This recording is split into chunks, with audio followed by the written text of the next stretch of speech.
If you want a shorthand way of putting this, it's also, in this moment, I relax and enjoy loving the divine every moment. And so someone a while ago told me that they had dropped a whole full bottle of olive oil on their kitchen floor. And so the olive oil went everywhere. I relax and enjoy being with the divine in this moment. And then you're back and you have your sense of humor and you're like, it's the divine in this olive oil as I get down on my hands and knees and wipe up this olive oil. And then you're not in conflict with what is.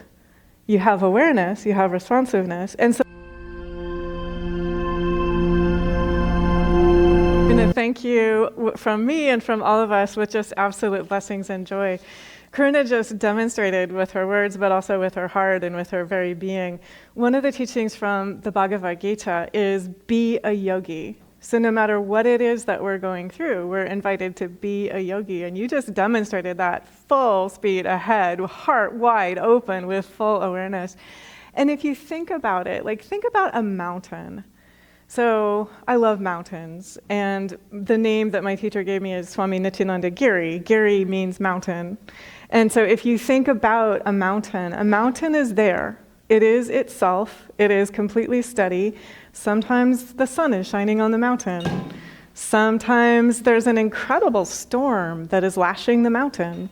The mountain is not more itself in the sunshine, and it is not less itself if it is being lashed by that incredible storm. And so that's what we're invited to do, is to have the courage to be with whatever is in time and space and to be completely unmoved and unshaken.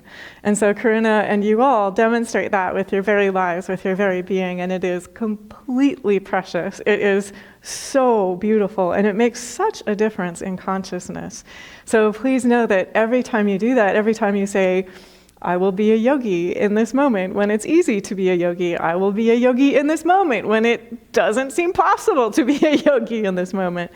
What you're doing is you're making it possible for yourself to live in open-hearted awareness, simply being in full connectedness with the divine in that moment and in every moment. And every time we choose that in consciousness, we make that choice available for others as well.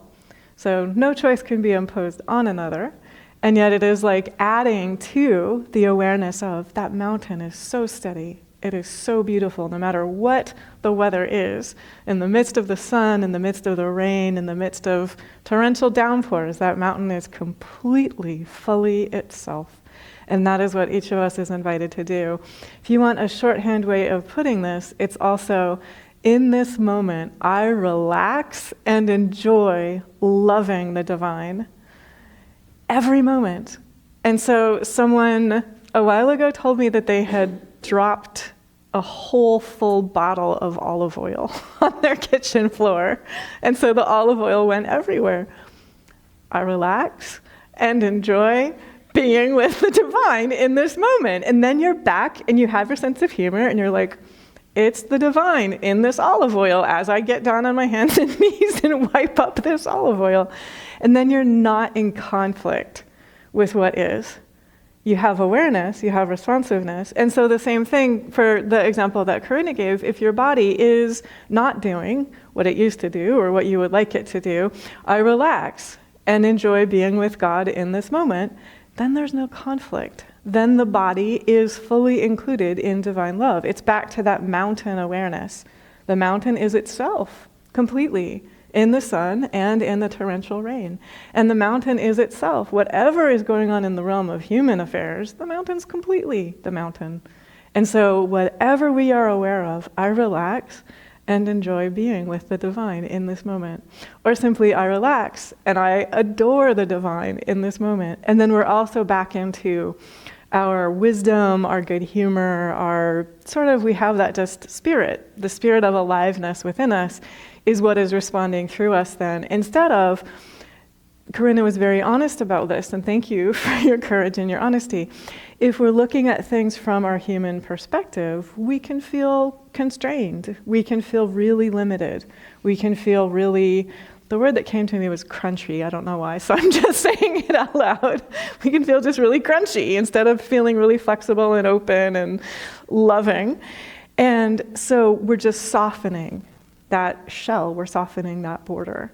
Welcome. My name is Dhruv. I have the honor of serving as a community teacher here at Awake Yoga Meditation.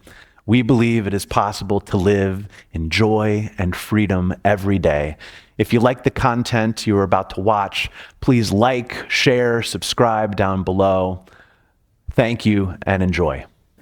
It's also like, if you think about, like a funny example that I saw this week, the world's oldest chicken just turned 20. I don't know if any of you saw this. So most chickens live 5 or 10 years old, and this chicken just turned 20. And it's in the Guinness Book of World Awards for being the longest living chicken. But before that chicken hatched, it was a slow arrival into time and space, such that the chicken, I guess, is it called a mother chicken, that had been sitting on top of the nest, walked away, was like, all the other ones hatched. I'm just going to leave this egg here. And the humans looked at that egg and were like, well, I guess it's not going to hatch. And the egg stayed there a couple days, completely unattended. And then after a couple days, the human picked up this egg and looked at it and heard a cheep. And was like, oh my God, it's not dead. And the human was going to throw the chicken egg into the river nearby because she thought it was dead. And the human had to help that little chicken out of the egg. And this is the 20-year-old chicken right now. And so for each of us, another way to put that, this is a favorite metaphor of the yogis, the seed has to die in order to grow what comes next. The seed has to let go of that hard outer shell in order to let the new life come forth. And so for each of us, we are dying to limitation. We're not leaving the body. I want to be really clear about that. We're staying here in the body to be joyful and loving and of service as much as we possibly can. Staying here, but dying to limitation. And so the two metaphors that crossed my path this week are, remember, the seed has to be willing to let go.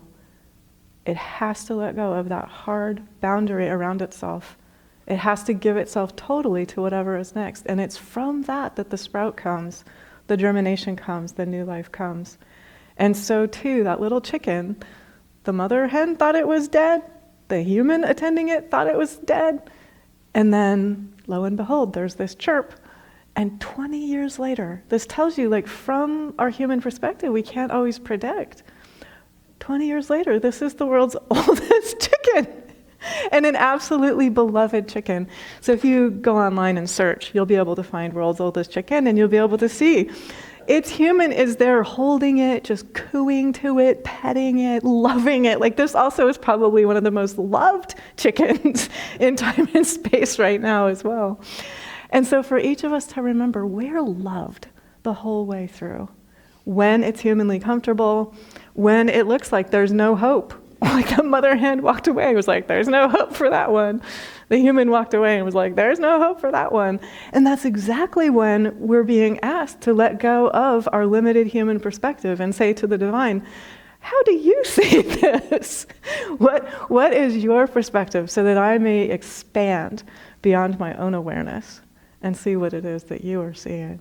And so thank you, because we all are loving ourselves forward, loving ourselves through all the moments, all the unfoldments, all the phases, all the cycles of time and space, and of our human selves, and of our awareness and our perspective. And that strengthens all of us in remembering the mountain is here always. The divine presence is here always. And we can connect with that, and it's from that that the new life grows. And it grows with joy in ways that we cannot possibly anticipate before we love them into time and space and allow them to unfold.